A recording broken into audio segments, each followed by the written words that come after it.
Today on ParaBrazil 16, the men's wheelchair rugby squad takes on the Aussies, while our women's wheelchair basketball team wraps up their tournament. Michelle Stilwell vies for her second gold medal of the Games, and we're joined in studio by four-time Paralympian and Canadian swimming legend Andrew Haley. What's up, sports fans? Welcome back to ParaBrazil 16. We're here to bring you day 10 of the Paralympics down in Rio. I'm Kyle Forster, and he's Alex Arthur. The games are starting to wind down now, Alex. Only a couple days left now.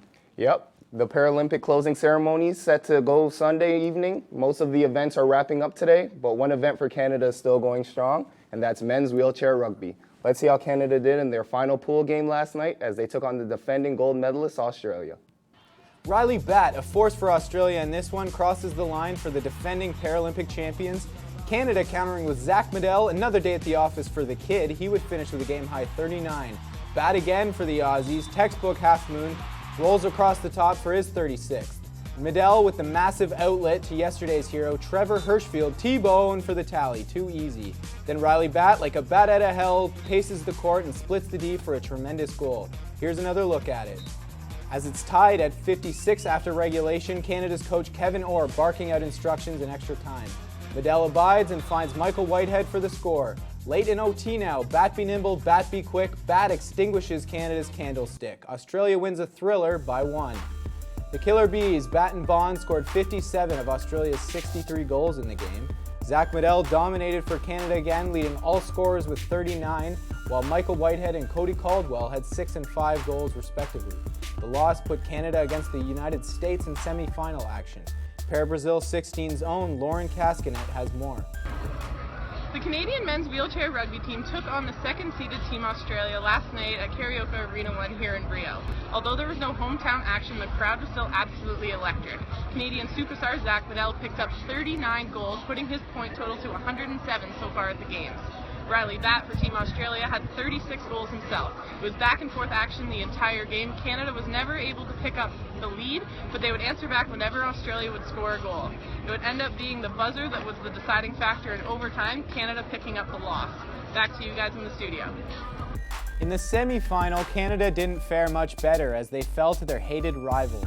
They had no answer for Chuck Aoki as he led all scorers with 34 goals. Canada's 10 turnovers cost them as they couldn't catch up to the Americans. Once again, Zach Medell led the Canucks with 31 goals, but it just wasn't enough. Canada will play the winner of Australia versus Japan in the bronze medal game tomorrow. Michelle Stilwell has been having a successful games. After a gold medal win in the 400-meter event a week ago, Stilwell shifted her focus to the T52 100-meter final.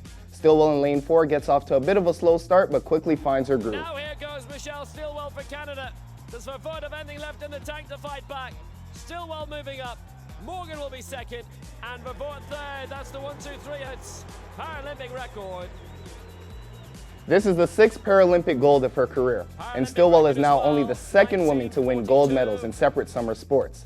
Stilwell was also a member of the women's wheelchair basketball team at the Sydney Games. Coming in as one of the world's top-ranked teams, Canada's women's wheelchair basketball team had high hopes of bringing home some hardware after this year's Paralympics. But after a loss to the Netherlands on Tuesday, they forfeited their chance to compete for a medal. On Friday afternoon, the ladies would line up against China in the battle for 5th place. Let's take a look to see if they would end their tournament on a high.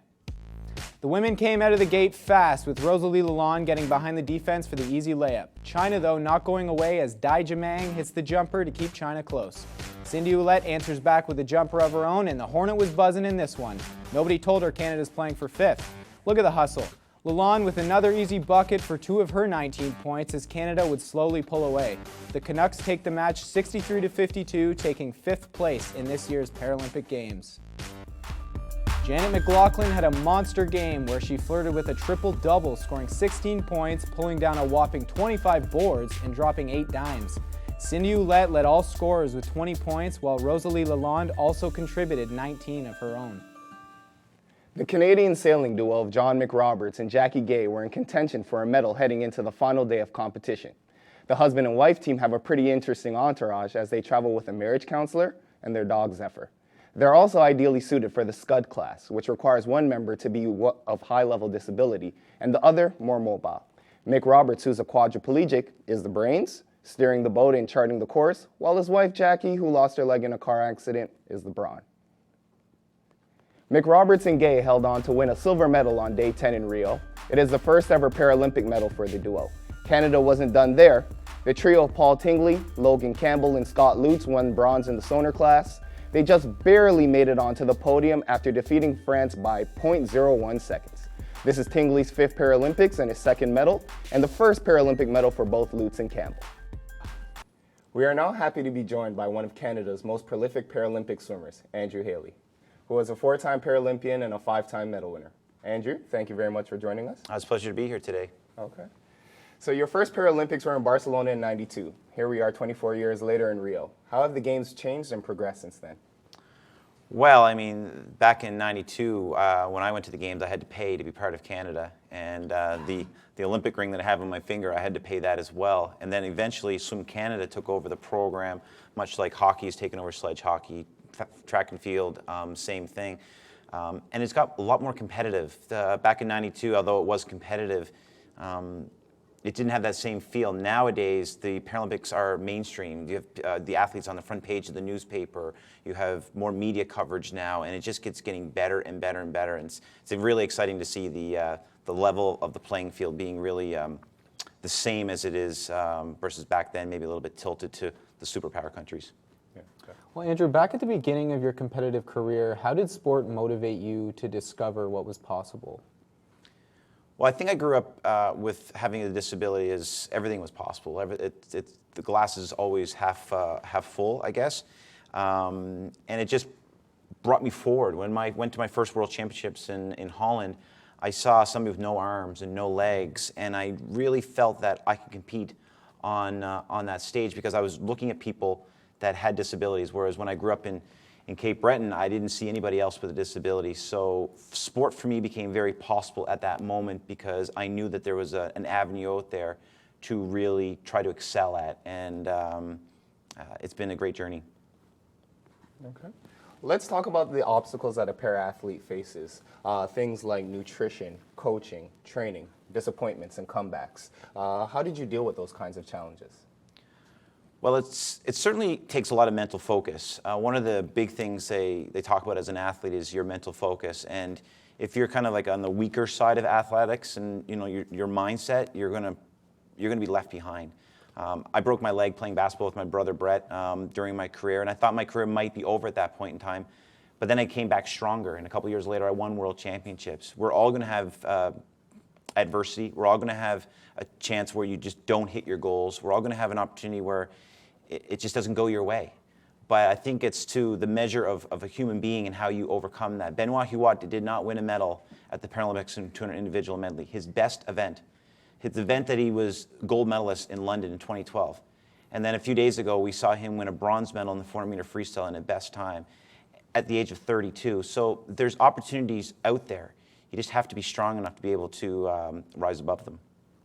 You've spoken about Paralympic values before. What do they mean to you? Well, I mean, the values that you hold inside you mean everything. It's who you are. It's what you're accountable for. And Paralympic values to me is being, first and foremost, I think, a good person, somebody who can lead, somebody who can show others the way, playing fair, being able to go into a competition. In this day and age, we hear of people cheating and taking drugs, and it's just not something that I've ever thought about. And I know a lot of my athletes, former athletes on the national team, the same thing. So you want to be accountable to yourself. You want to be able to, at the end of the day, when you touch the wall, that you've known that you've done everything you possibly can do. You didn't take corners. You didn't skip work on a Friday night because the coach wasn't going to be there the next morning because he or she was away. You didn't sleep in because you know you can get away with it. I'm good enough. I don't need to do that. So it's just a matter of being the best possible athlete and person that you can be. And then if you can get the respect of others, the values will take care of itself. Well, Andrew, thank you very much for visiting with us today and sharing your insight and experiences during the Paralympic Games. Oh, it's my pleasure. Thank you for having me. And congratulations to all the athletes in Rio. Thank you. Thank you. As Benoit Huot closes the page on a storied swimming career, you might think that this year's Paralympics would be the perfect time to have him carry the flag out for the closing ceremonies.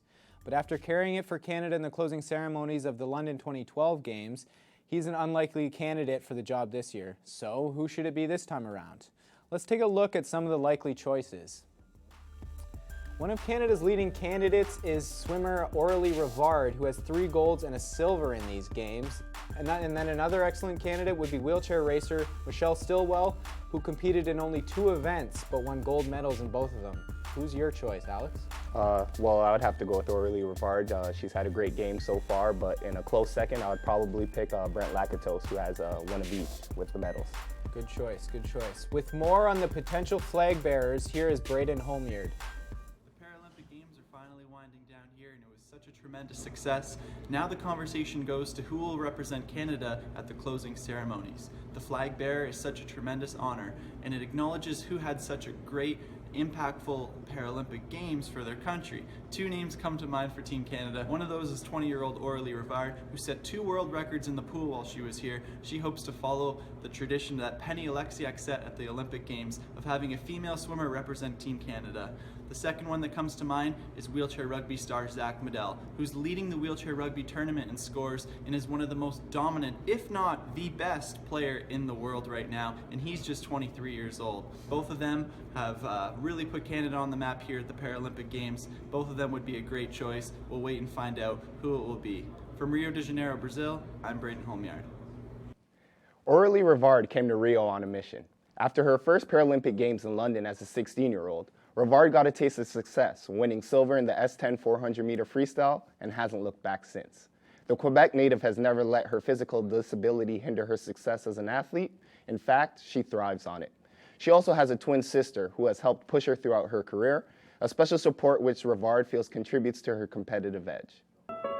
Aurélie Rivard of Montreal, Quebec, Paralympic medalist in para-swimming. I was born without my fingers on my left hand, and I was never stopped by that. My twin sister swims too, so I don't want her to beat me because we're pretty much the same speed, and I'm really competitive. So she pushes me in training to get out of my zone and pushes my limits.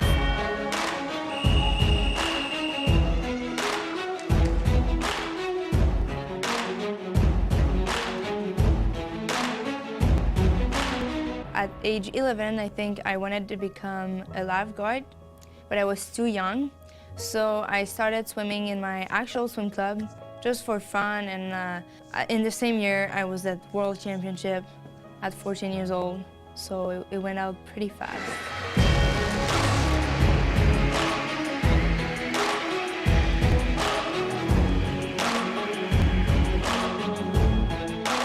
I live in function of swimming, so what I eat, what I sleep, how I train, I always have my goal in mind. So this is what motivates me every day.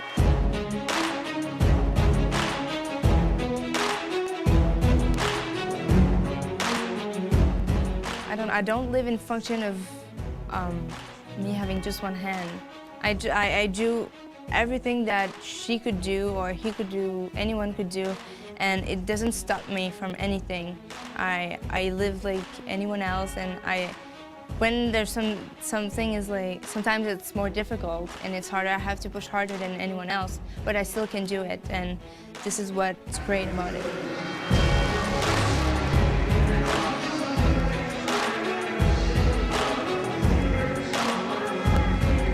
Over the last 4 or 5 years, I gained a lot of confidence, of self-confidence, because I used to be really an anxious little girl, insecure, and today, like two years ago, I wouldn't be able to do what I do right now. So I think swimming, helped me a lot with that, and it gave me a lot of confidence, and being able to lead some young people, so yeah.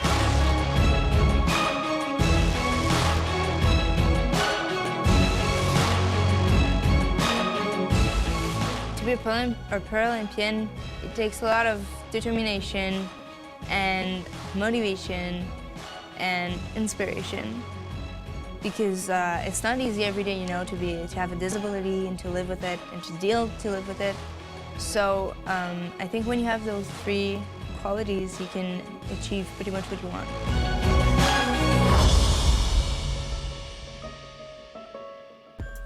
And here we have an updated look at the medal standings. China's still way out in front with 223 and a record 98 gold. That's pretty impressive. And then there's still a pretty interesting race for third, Ukraine and the US. Only 2 separate them. What do you think, Alex? Well, Canada's still in 13th place, 3 medals off their projected total of 30. But there's still a few events going on for Canada tomorrow, so hopefully they can reach and surpass their medal projection for the Games. We'll see. Well, that's going to do it for us today. Hope you all enjoyed the show. We're off tomorrow, but back on Monday to catch up on the last day of action and wrap up the 2016 Paralympic Games from Rio. I'm Alex. I'm Kyle. And we're out. Goodbye from all of us on the ParaBrazil 16 team. See you Monday.